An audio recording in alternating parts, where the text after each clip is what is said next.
ഇപ്പോൾ ധനമന്ത്രി K N Balagopal മാധ്യമങ്ങളെ കാണുകയാണ്. അതിലേക്ക് ഫൈനാൻസ് സെക്രട്ടറി ശ്രീ അഗർവാൾ, അദ്ദേഹം രവീന്ദ്ര അഗർവാൾ, ശ്രീ മിർ, അജിത് പട്ടീൽ, എബ്രാറൻ, GST കമ്മീഷണർ, അഡീഷണൽ കമ്മീഷണർ, നമ്മുടെ ഫൈനാൻസ് സെക്രട്ടറി, എൻ്റെ സ്പെഷ്യൽ സെക്രട്ടറി, രണ്ടുപേരും ഞങ്ങളെ ഇതുമായി ബന്ധപ്പെട്ട ആളുകളെ അറിയാം. ഞാനിന്നോട് പറഞ്ഞു. അപ്പം ഇവിടെ ഈ ബഡ്ജറ്റ് സംബന്ധിച്ച് നിങ്ങളെല്ലാം കേട്ടതാണ്. ബഡ്ജറ്റ് വളരെ വിശദമായി നമ്മുടെ ഇപ്പോഴത്തെ സാഹചര്യത്തിലെ കാര്യങ്ങളെല്ലാം പറഞ്ഞു. 24-25 നമ്മൾ നടപ്പിലാക്കേണ്ട പരിപാടികളുടെ ഒരു പൊതുരൂപമാണ്. അതിനകത്ത് ഏറ്റവും പ്രധാനപ്പെട്ട ഒരു കാര്യം, നമ്മുടെ കേരളത്തിന്റെ ചരിത്രത്തിലൊരു പ്രധാനപ്പെട്ട ഘട്ടത്തിൽ കൂടിയാണ് നമ്മൾ കടന്നു പോകുന്നത്.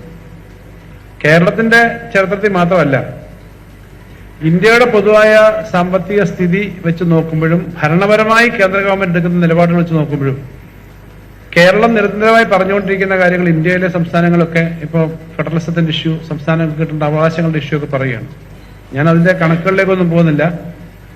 എന്നാലും കേരളം ഒറ്റയ്ക്ക് ഈ കാര്യങ്ങൾ പറയുന്ന പോലല്ല ഇപ്പൊ സംസ്ഥാനങ്ങളൊക്കെ പറയുന്നുണ്ട്. അപ്പൊ അങ്ങനെ സംസ്ഥാനങ്ങൾക്ക് കിട്ടേണ്ട വലിയ തോതിലുള്ള സാമ്പത്തികമായ പരിഗണന, ന്യായമായത് കിട്ടാനുള്ളത് കിട്ടുന്നില്ല എന്ന പ്രശ്നം നിലനിൽക്കുകയാണ്. അത് ശക്തിപ്പെടുത്തിക്കൊണ്ടാണ് കേന്ദ്രത്തിന്റെ നിലപാട് പോകുന്നത്. അപ്പൊ അങ്ങനൊരു സാഹചര്യത്തിൽ കിട്ടാനുള്ളതിന്റെ നല്ലൊരു ഭാഗം പണവും കിട്ടാതെ പ്രവർത്തിക്കുമ്പം കേരളം, ഞാൻ ആ ബഡ്ജറ്റിൽ പറഞ്ഞതുപോലെ, തകരില്ല കേരളം, തളരില്ല കേരളം, തകർക്കാനാവില്ല ഞങ്ങളെ എന്ന് പറഞ്ഞിട്ട് നമ്മളെല്ലാവരും ഒരുമിച്ച് നിന്നാൽ മാത്രമേ ഇപ്പോഴത്തെ സാഹചര്യത്തിൽ നമുക്ക് കൂടുതൽ ശക്തമായിട്ട് മുന്നോട്ട് പോകാൻ പറ്റും. അതിന് പറ്റുന്ന ഒരു കാഴ്ചപ്പാട് വെച്ചുകൊണ്ടുള്ള ബഡ്ജറ്റാണ് അവതരിപ്പിച്ചത്. ബഡ്ജറ്റിന്റെ ആദ്യ ഭാഗത്തിൽ പൊതുവെ പറഞ്ഞേക്കുന്നത് ഈ പൊതു സാഹചര്യങ്ങളും കേരളത്തിൽ വന്നിട്ടുള്ള നേട്ടങ്ങളും, അതോടൊപ്പം ഈ പുതിയ സാഹചര്യത്തിൽ എങ്ങനെയായിരിക്കും കേരളത്തിൽ കൂടുതൽ ഇൻവെസ്റ്റ്മെന്റ് കൊണ്ടുവരാൻ പറ്റുക, അതിനുള്ള കാര്യങ്ങൾ, ഏറെ കാര്യങ്ങൾ പറഞ്ഞിട്ടുണ്ട്. പിന്നെ ബഡ്ജറ്റിന്റെ ഒരു പ്രധാനപ്പെട്ട കാര്യം, അതിനകത്ത് ടാക്സിന്റെ രംഗത്തൊക്കെ നമുക്കുണ്ടായിട്ടുള്ള നേട്ടങ്ങളെ പറ്റി എടുത്തു പറഞ്ഞിട്ടുണ്ട്. വരുമാന വർധനയെ പറ്റി പറഞ്ഞിട്ടുണ്ട്. കേന്ദ്ര ഗവൺമെന്റ് സംസ്ഥാനങ്ങളോട് കാണിക്കുന്ന ഒരു കണക്കിന്റെ കാര്യത്തിനകത്ത് ചില കാര്യങ്ങൾ പറഞ്ഞു. അതിനകത്ത് നിങ്ങൾ ശ്രദ്ധിച്ചു കാണും. നമുക്ക് 100 രൂപയില് 71 രൂപയും എന്ന് പറഞ്ഞിട്ടൊരു കണക്കിനകത്ത് കൃത്യമായിട്ട് പറഞ്ഞിട്ടുണ്ട്. 100 രൂപ, 79 രൂപ, 100 രൂപ ആകെ കേരളം തനത് നികുതി വരുമാനം പിടിച്ചെടുക്കുമ്പോൾ 79 രൂപ കേരളവും ബാക്കി 21 രൂപയാണ് കേന്ദ്രം തരുന്നത്. അതേസമയം ഈ കാര്യം ഇന്ത്യയിലെ ശരാശരി ഒരു 50 രൂപയാണ്.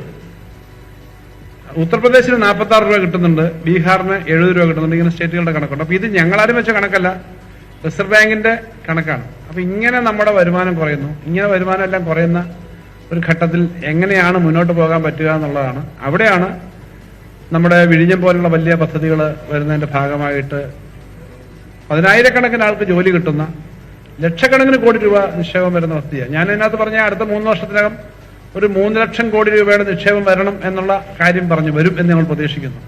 വാസ്തവത്തിൽ നിങ്ങളും 3 ലക്ഷം കോടിയുടെ നിക്ഷേപം വരുമോ? അത് ഇച്ചിരി അതിശയോക്തിയാണെന്ന് വേണം ചിന്തിക്കാം. ചിന്തിക്കുന്നവരുണ്ടാവും, ഇല്ലത്തിലുണ്ടാവും. ഞാൻ പറഞ്ഞത്, ഇപ്പൊ ഹൈഡ്രജൻ ഹബ്ബ് തന്നെ ഇപ്പൊ പ്രഖ്യാപിച്ചിട്ടുള്ള 10-25 കോടി രൂപയുടെ അവിടെ വരാൻ പോകുന്നുള്ളത് നിങ്ങൾ വായിച്ചു കാണും. ഇപ്പൊ തന്നെ അതൊക്കെ ഏകദേശം വരുന്ന കാര്യങ്ങളാണ്. ഇത് മാത്രമല്ല, കേരളത്തിൽ അങ്ങോളം ഇങ്ങോളം ടൂറിസം മേഖലയിൽ വലിയ സാധ്യതയുണ്ട്. വിഴിഞ്ഞം മാത്രമല്ല, ടൂറിസം മേഖലയിൽ 10,000 ഹോട്ടൽ റൂമുകളെങ്കിലും അടുത്ത വർഷങ്ങളിൽ വരാനുള്ള സാധ്യതയുണ്ട്. അതിന്റെ ഡിമാൻഡുകളുണ്ട്. വിഴിഞ്ഞത്തിന്റെ ഭാഗമായിട്ട് വരുന്നതെന്ന് പറഞ്ഞാൽ അവിടെ ധാരാളം ഡെവലപ്മെന്റ് വരാവുന്നതിനുണ്ട്. അതിപ്പോ വിഴിഞ്ഞം നേരത്തെ തന്നെ തുടങ്ങാൻ ആഗ്രഹിച്ചിരുന്നതാണ്. പക്ഷെ തുടങ്ങിയതും ചെയ്തതും ഇടതുപക്ഷ മുന്നണി ഗവൺമെന്റാണ്. ഈ മെയ് മാസത്തിൽ കൊമേഴ്സ്യലി ആദ്യത്തെ ഷിപ്പ് വരും. അപ്പൊ അവിടത്തേക്ക് വരുന്ന കാര്യങ്ങളെ പറ്റി അതിനകത്ത് പറഞ്ഞിട്ടുണ്ട്. കേരളത്തിന്റെ അങ്ങോളം ഇങ്ങോളം ഉള്ള വ്യവസായ സാധ്യത പറഞ്ഞു. അതിനകത്ത് ഏറ്റവും പ്രധാനപ്പെട്ട കാര്യം, ചൈനയിലെ ഏറ്റവും കൂടുതൽ ചൈനയെ ശ്വാസം മുട്ടിക്കുന്ന ഘട്ടത്തിലാണ് 70കളുടെ അവസാനം 80കളുടെ ആദ്യം ചൈനയില് പ്രത്യേക എക്കണോമിക് ഡെവലപ്മെന്റ് സോൺസ്, നമ്മുടെ സംസ്ഥാനമാണ്, രാജ്യമല്ല. പക്ഷെ നമുക്ക് വിഴിഞ്ഞം വന്ന പശ്ചാത്തലത്തിൽ അത്തരം ഡെവലപ്മെന്റിന് ഒത്തിരി സാധ്യതയുണ്ട്. ആ സാധ്യതകൾ നമ്മൾ യഥേഷ്ടം നമ്മുടെ പ്രൈവറ്റ് പബ്ലിക് സെക്ടറിലെ ഇൻവെസ്റ്റ്മെന്റോടെ കൊണ്ടുവന്ന് ചെയ്യാൻ പറ്റുന്ന കുറെ കാര്യങ്ങളെല്ലാം അതിനകത്ത് കാഴ്ചപ്പാടുകൾ പറഞ്ഞിട്ടുണ്ട്. ബാക്കി കുറെ കാഴ്ചപ്പാടുകൾ ഈ ബഡ്ജറ്റിൽ പറഞ്ഞിട്ടുണ്ട്. അപ്പൊ ഇങ്ങനൊരു സാഹചര്യത്തിൽ നമുക്ക് നല്ലതുപോലെ മുന്നോട്ട് പോകാൻ കഴിയുന്നതിനുള്ള ഡെവലപ്മെന്റ് ഉണ്ടാക്കും എന്നുള്ള കാര്യം പറഞ്ഞിട്ടുണ്ട്. സാമ്പത്തിക രംഗത്ത് ഒരു എക്കണോമി രാജ്യത്താകെ ഒരു ചെറിയൊരു മന്ദതയിലേക്ക് പോവാണ്. കേരളത്തിലിപ്പം കഴിഞ്ഞ എക്കണോമിക് സർവേ വെച്ച് നോക്കുമ്പോൾ കേരളത്തിലും കേന്ദ്രത്തിലും ഒക്കെ കേരളത്തിൽ നമുക്ക് കോൺസ്റ്റന്റ് പ്രൈസിൽ 10-12% അല്ലാതെ 6.6 ഉണ്ട്. അല്ല, പിന്നെ കറണ്ട് പ്രൈസിൽ മറ്റേ കോൺസ്റ്റന്റ് പ്രൈസിൽ 6.6 ഉണ്ട്. പക്ഷേ പൊതുവിലൊരു സാമ്പത്തിക രംഗത്ത് ഒരു മരവിപ്പ് വരുന്നുണ്ട്. അപ്പൊ ആ മരവിപ്പിനെ നേരിടാൻ വേണ്ടിയിട്ട് കൂടുതൽ ചെലവുണ്ടാവണം സർക്കാരിന്റെ ഭാഗത്തു നിന്നും പൊതുമേഖലയിൽ നിന്ന്, പ്രൈവറ്റ് മേഖലയിൽ നിന്ന്. അതിന് കുറച്ച് കാര്യങ്ങൾ ഈ ബഡ്ജറ്റിൽ പറഞ്ഞിട്ടുണ്ട്. നിങ്ങൾ ശ്രദ്ധിച്ചാൽ ഞാൻ 10,000 കോടി രൂപയുടെ നിർമ്മാണ പ്രവർത്തനങ്ങൾ ലൈഫിന്റെ രംഗത്ത് അടുത്ത 2 വർഷം കൊണ്ടുണ്ടാവും എന്ന് പറഞ്ഞിട്ടുണ്ട്.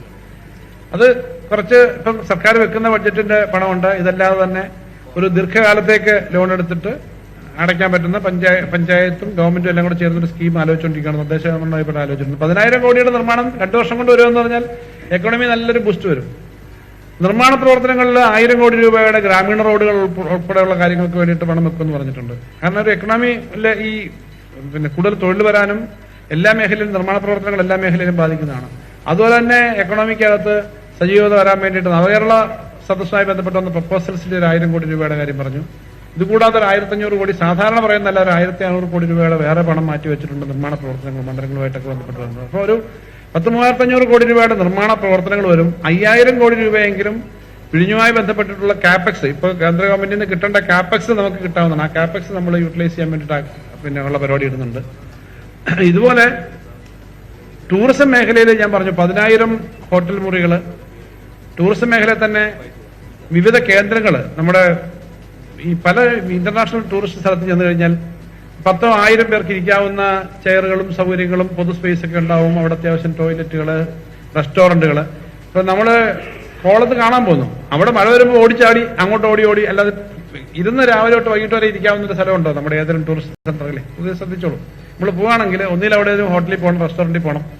മറ്റേ സ്ഥലങ്ങൾ അങ്ങനല്ല. ഒരു ദിവസത്തേക്കോ 2 ദിവസത്തേക്കോ 3 ദിവസത്തേക്കോ ഒരു സ്ഥലത്തേക്ക് വരുന്ന ആളുകളാണ്. അവരെ രാവിലെ തൊട്ട് വൈകിട്ട് വരെ ഇരിക്കാവുന്ന തരത്തിലേക്ക് കോമൺ ഫെസിലിറ്റി എന്ന് പറഞ്ഞാൽ അത്യാവശ്യം ടോയ്ലറ്റും മറ്റു കാര്യങ്ങളല്ല, പൊതുവിലിരിക്കാൻ അവിടെ കുറെ റെസ്റ്റോറന്റുകൾ, ഇങ്ങനെയൊക്കെയുള്ള സ്പേസുകൾ നമ്മുടെ ടൂറിസ്റ്റ് പ്ലേസസിൽ പലയിടത്തും ഡെവലപ്പ് ചെയ്യാറുണ്ട്. അതിനാണ് അത്തരം ഡെവലപ്മെന്റ് കാര്യം പറഞ്ഞത്. മറ്റൊന്ന് ഫോറസ്റ്റ് ഡിപ്പാർട്ട്മെന്റുമായിട്ട് തന്നെ ചേർന്നിട്ട് ഫോറസ്റ്റിന്റെ ഉള്ളിലുള്ള സ്ഥലങ്ങൾ ഇപ്പൊ തന്നെ ഞങ്ങൾ അവരോട് സംസാരിച്ചിരുന്നു. ഇവിടുത്തെ തിരുവനന്തപുരത്ത് തന്നെ ഫോറസ്റ്റ് പൊന്മുടിയിലും അതുപോലെ തന്നെ അതിനപ്പുറത്ത് പണ്ട് തൊട്ടേയുള്ള പ്രധാനപ്പെട്ട ബോണക്കാട് എസ്റ്റേറ്റും ഒക്കെ നിങ്ങൾ ചിലത് കേട്ടിട്ടുണ്ടാവും, അല്ലെ? അറിയാം. അതിനകത്ത് ഫോറസ്റ്റിന്റെ 250 ഏക്കറുണ്ട്. ബോണക്കാട് എസ്റ്റേറ്റ് അടഞ്ഞു കിടക്കണം. 250 ഏക്കർ എസ്റ്റേറ്റിനകത്ത് ഫോറസ്റ്റ് ഉണ്ട്. ഇതുപോലുള്ള സ്ഥലങ്ങളൊക്കെ ഈ അവർ കബനി തടത്തിലെ ജംഗിൾ ഹോട്ടൽ, അങ്ങനെ ജംഗിൾ ഹൗസസോ അങ്ങനെ ഒരു ഹോട്ടൽ സിസ്റ്റം ഒക്കെ ഉണ്ട് ഫോറസ്റ്റിൽ. അപ്പൊ ഫോറസ്റ്റ് അങ്ങനെ ചെയ്യാം.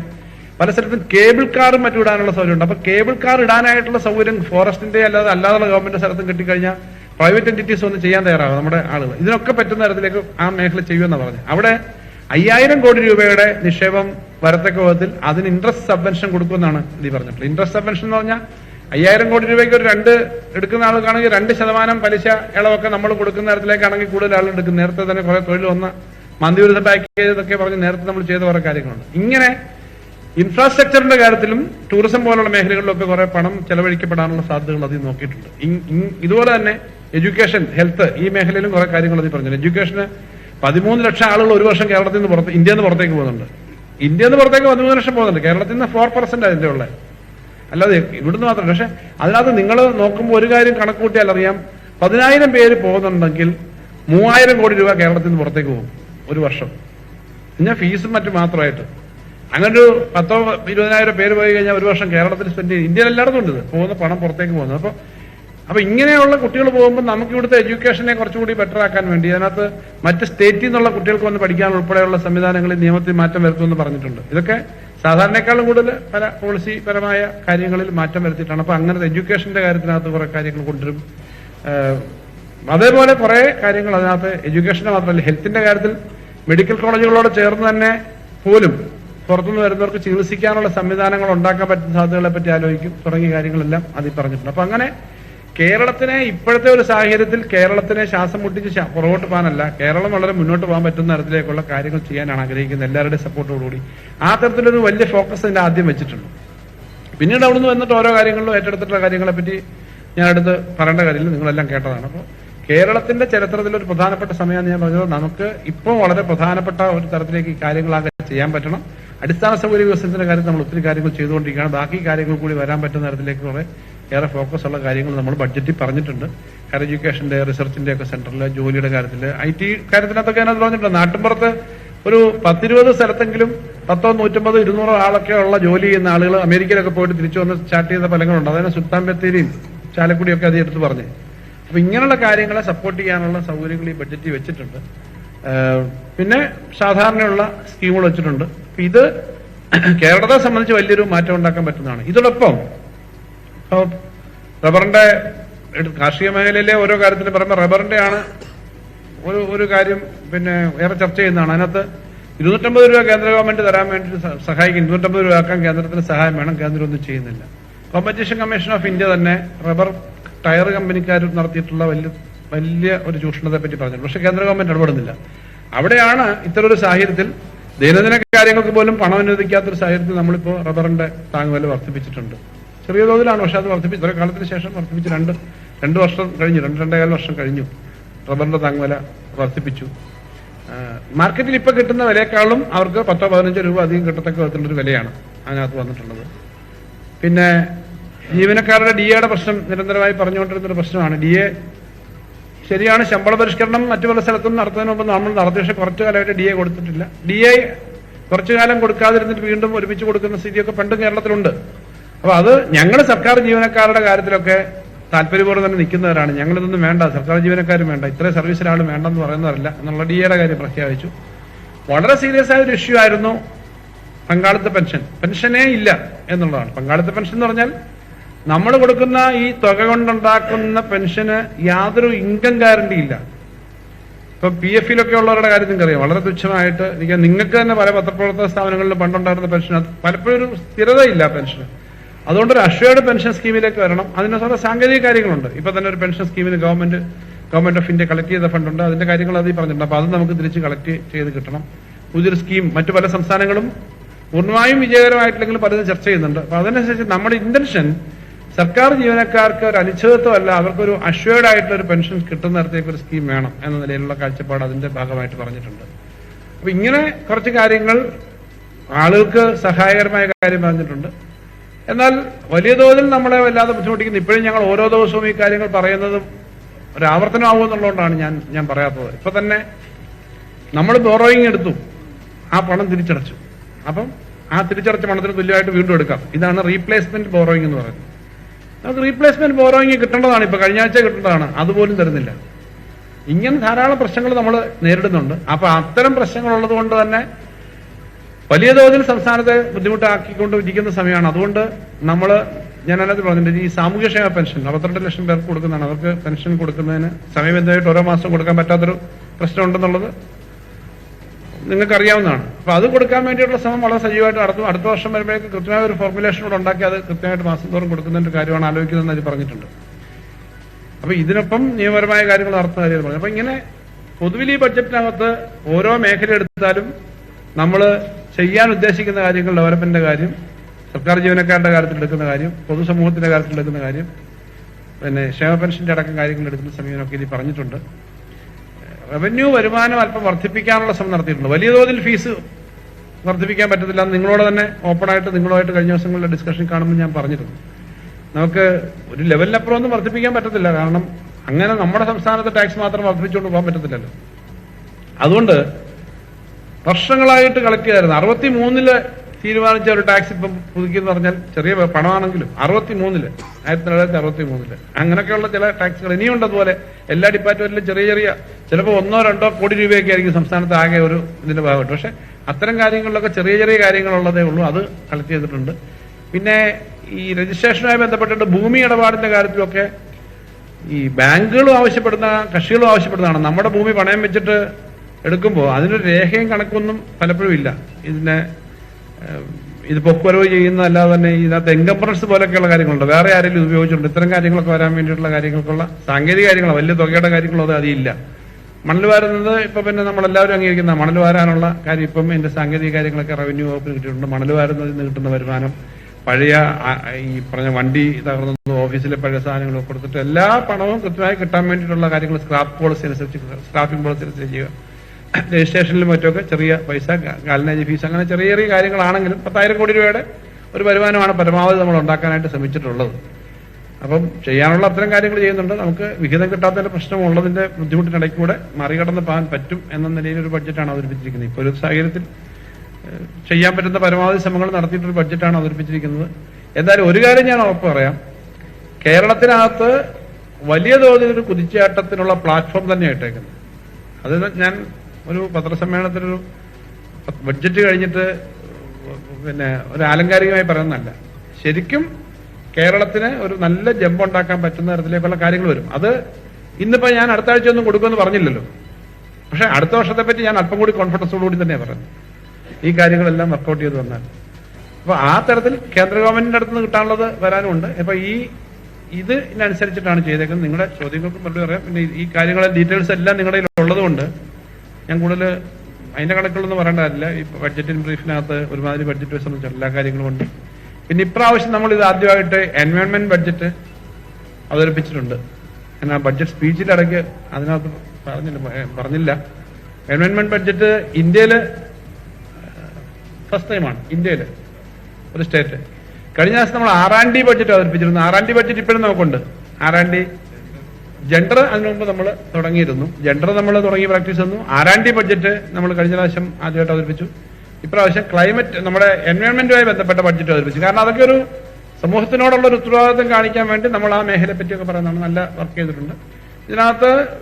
പിന്നെ ഓരോ ബഡ്ജറ്റിന്റെ ഓരോ ഭാഗങ്ങൾ എടുത്തു പറയേണ്ടതല്ല, എന്നാൽ പോലും വലിയ തുക വെച്ചിട്ടില്ലെങ്കിലും സ്കൂൾ കുട്ടികളുടെ ഇടയിൽ ഇപ്പൊ ഈ IT AI രംഗത്തൊക്കെ വരുന്ന വലിയ വ്യാജ വാർത്തകളും തെറ്റിദ്ധരിപ്പിക്കുന്ന, ഇപ്പം പ്രധാനമന്ത്രി സംസാരിക്കുന്ന, മുഖ്യമന്ത്രി സംസാരിക്കുന്നതായിട്ട് ആർട്ടിഫിഷ്യൽ ഇന്റലിജൻസ് ഉപയോഗിക്കുന്ന എന്താ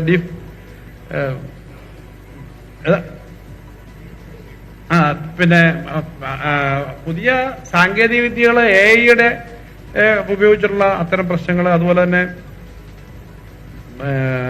അത്തരം കാര്യങ്ങളെ എഡ്യൂക്കേഷൻ, മയക്കുമരുന്ന് മാത്രമല്ല ഒരു പ്രശ്നം, തെറ്റായ ഇൻഫർമേഷനുകളുടെ പ്രശ്നമുണ്ട്. അതുപോലെ തന്നെ AI-യും റോബോട്ടിക് ടെക്നോളജിയും ഒക്കെ നല്ലതുപോലെ ഉപയോഗിക്കുന്നതിന് ഉള്ള കാര്യങ്ങൾ, ഇങ്ങനെ പല മേഖലയിലെ കാര്യങ്ങളുണ്ട്. നിങ്ങളുടെ ചോദ്യങ്ങൾക്കനുസരിച്ച് ബാക്കി കാര്യങ്ങളുണ്ട്.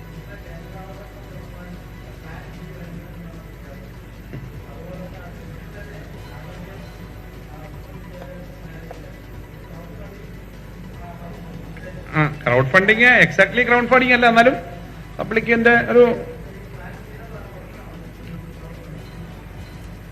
അല്ല. പ്ലാൻ ബി എന്തൊക്കെയാണെന്ന് പറഞ്ഞിട്ടില്ല. നമുക്ക് തകരാൻ പറ്റത്തില്ല, നമുക്ക് തകരാൻ പറ്റില്ല എന്നുള്ളതാണ്. അപ്പൊ അതിന് പലതരത്തിലുള്ള കാര്യങ്ങൾ ചെയ്യേണ്ടി വരും. അത് ഈ ആളുകളുടെ നിന്ന് മാത്രം ഫണ്ട് മേടിച്ച് ചെയ്യുക എന്നുള്ളത് മാത്രമല്ല, പലതരത്തിൽ നമ്മുടെ ഡെവലപ്മെന്റിന് പല കാര്യങ്ങൾ ചെയ്യാൻ പറ്റും എന്നുള്ളത് ഉള്ളൂ. അതിന്റെ വിശദാംശങ്ങൾ നമ്മൾ വർക്കൗട്ട് ചെയ്യണം. കാരണം ഇത് വ്യവസ്ഥാപിതമായി നമുക്ക് കിട്ടേണ്ട ഒരു നിയമം അനുസരിച്ച് കാര്യങ്ങൾ ചെയ്യുന്ന പ്രതീക്ഷിച്ചല്ലേ എപ്പോഴും വർക്ക് ചെയ്യുക. അത് വന്നിട്ടില്ല. അപ്പൊ അതനുസരിച്ചിട്ട് പ്ലാൻ ബി എന്ന് പറഞ്ഞാൽ അതാണ്. എന്തായാലും സിസ്റ്റത്തിനകത്ത് കുറച്ചുകൂടി ഡെവലപ്പ് ചെയ്ത് ചെയ്യാവുന്ന തരത്തിലാണ് പറയുന്നത്. കിഫ്ബിയെ പറ്റി പറയുന്നുണ്ടല്ലോ, ആ ഭാഗം കണ്ടില്ലേ? ഉണ്ടല്ലോ, കിഫ്ബി ഉണ്ട്. കിഫ്ബി ഇതൊരു ചെയ്തുകൊണ്ടിരിക്കുന്ന കാര്യങ്ങളും എല്ലാം ഒരു പാർട്ടുണ്ട്. നമ്മള് ഏകദേശം 30,000 കോടി രൂപയുടെ പ്രവൃത്തി ഇപ്പം നടത്തി, ഇനിയിപ്പം മുന്നോട്ട് പോവാണ് എന്ന് മാത്രമല്ല, കഴിഞ്ഞ ദിവസം വന്നുകൊണ്ടിരിക്കുന്ന ചില വാർത്തകളുണ്ട്. ഒരു കോടതി കേസൊക്കെ ആയിട്ട് വന്നിട്ട് ഏറ്റവും കൂടുതൽ ക്യാപിറ്റൽ ഇൻവെസ്റ്റ്മെന്റിന് പണം, മൂലധന നിക്ഷേപം കുറച്ചാണ് കേരളം നടത്തുന്നതെന്നാണ്. പക്ഷെ കഴിഞ്ഞ ദിവസം റിസർവ് ബാങ്കിന്റെ ചില കണക്കുകളും ഒരു പ്രമുഖമായ പത്രം തന്നെ, ഇന്ത്യൻ എക്സ്പ്രസിലാണെന്ന് തോന്നുന്നു, ഒരു വാർത്ത കഴിഞ്ഞ ദിവസം വന്നിരുന്നു. ഇന്ത്യയിലെ ഏറ്റവും കൂടുതൽ ക്യാപിറ്റൽ ഇൻവെസ്റ്റ്മെന്റ് പെർസെന്റേജ് അടിസ്ഥാനത്തിൽ GST പെർസെന്റേജ് അടിസ്ഥാനത്തിൽ നടത്തുന്ന കേരളമാണ്. കാരണം കിഫ്ബിയുടെ പണവും കിഫ്ബി മടക്കുന്നത് ഇതോടെ ചേർത്തല്ല. ആ കിഫ്ബി അത്രയും ക്യാപിറ്റൽ ഇൻവെസ്റ്റ്മെന്റ് നടത്തുന്ന സ്ഥാപനം തന്നെ. നമ്മുടെ കേരളമാണ് ഇന്ത്യയിലെ ടോപ്പായിട്ട് നിൽക്കുന്നതെന്നാണ് കഴിഞ്ഞ ദിവസം വാർത്ത. കിഫ്ബിയെ പറ്റിയുണ്ട്.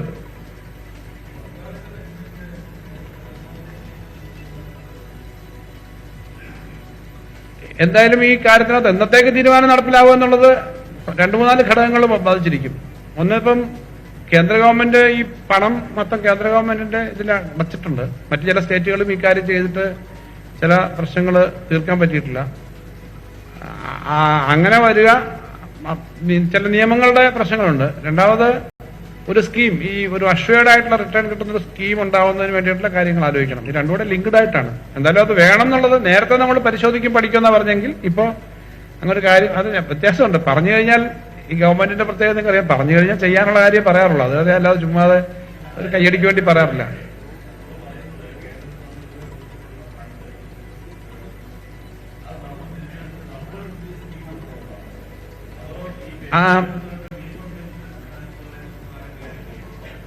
അല്ല, അതിനകത്ത് ഇതുവരെ ഇല്ലാത്തൊരു പുതിയ സാഹചര്യമായിട്ട് എങ്ങനെയാണത് നടപ്പിലാക്കാൻ പറ്റുക എന്നുള്ളത് പഠിക്കാതെ പറ്റത്തില്ല. അത് അതിന്റെ ഒരു സാമ്പത്തിക എക്കണോമിക് മോഡല് എങ്ങനെ ചെയ്യും. എന്തായാലും ഒരു അഷ്വേർഡ് ആയിട്ടുള്ള ഒരു പെൻഷൻ തന്നെ ആൾക്ക് കിട്ടണം എന്നുള്ളതിനകത്ത് തത്വത്തിൽ നമുക്ക് യോജിപ്പാണ്. അത് അല്ലാതെ വളരെ വല്ലാതെ ഈ മാർക്കറ്റ് ഗാംബ്ലിങ്ങിന് വിധേയമായിട്ടൊരു പെൻഷൻ അല്ല, തമ്മിൽ വ്യത്യാസമുണ്ട്. നിങ്ങൾക്ക് PF പെൻഷനകത്തൊക്കെ ഉള്ള ആളുകളുടെ ചോദിച്ചറിയാൻ വലിയ പൈസ ഇട്ടിട്ട് വളരെ ചെറിയ തുക കിട്ടുന്ന കാര്യമുണ്ട്. അപ്പം സ്റ്റാറ്റ്യൂട്ടറി പെൻഷൻ എന്നാൽ ആസിറ്റീസ് പഴയ പെൻഷൻ എന്നേ പലരും പറഞ്ഞിട്ടില്ല. അതെന്തായാലും ഇത്തരം കാര്യങ്ങളിൽ ഇത്രയും പണമൊക്കെ ഇൻവോൾവ് ചെയ്ത് വരുന്നതാണ്. അപ്പം സ്റ്റാറ്റ്യൂട്ടറി പെൻഷൻ എന്നുള്ള തരത്തിലേക്കല്ല പറഞ്ഞേക്കുന്നത്.